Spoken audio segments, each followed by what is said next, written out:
Premier mensonge, on leur a appris que la France avait perdu la guerre. Apprendre son histoire est un acte de résistance. Encore une fois, le petit Zemmour qui vient nous faire la morale sur l'histoire de l'Algérie. On va finir par penser que c'est un historien. Faisons de l'histoire.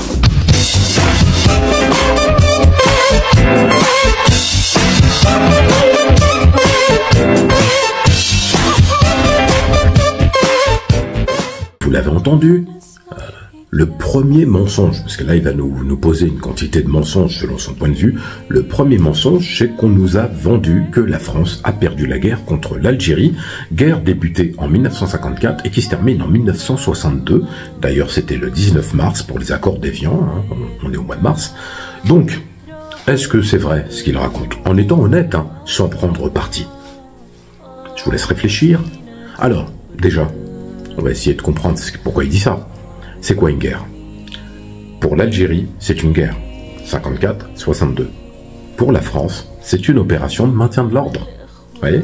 Déjà, on n'est pas d'accord sur les termes. Ensuite, est-ce que c'est une guerre à proprement parler? Qu'est-ce qu'une guerre?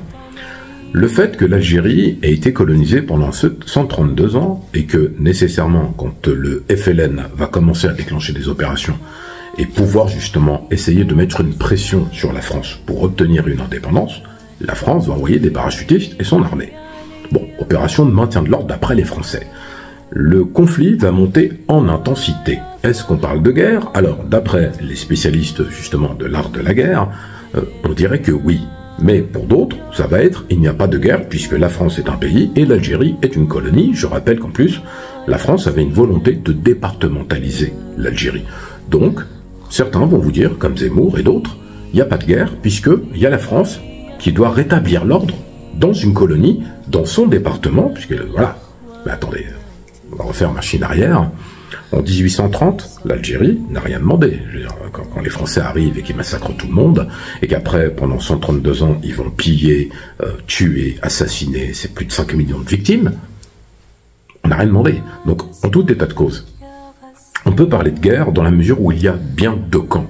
Vous avez les Algériens contre les Français.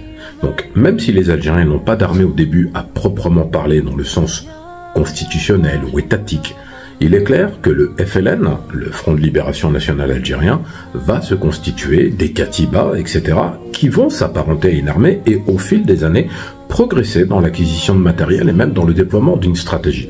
Donc, ce que vient de dire Zemmour est faux. Quand on dit que la France a perdu la guerre, ils nous a vendu, ils nous vendent qu'on aurait perdu la guerre, et c'est faux. Non, c'est vrai. Factuellement, ils ont bien perdu la guerre. Puisque, au bout du compte, l'Algérie a eu son indépendance, au bout du compte, les Français ont été renvoyés en France. Donc, ils ont bien perdu la guerre.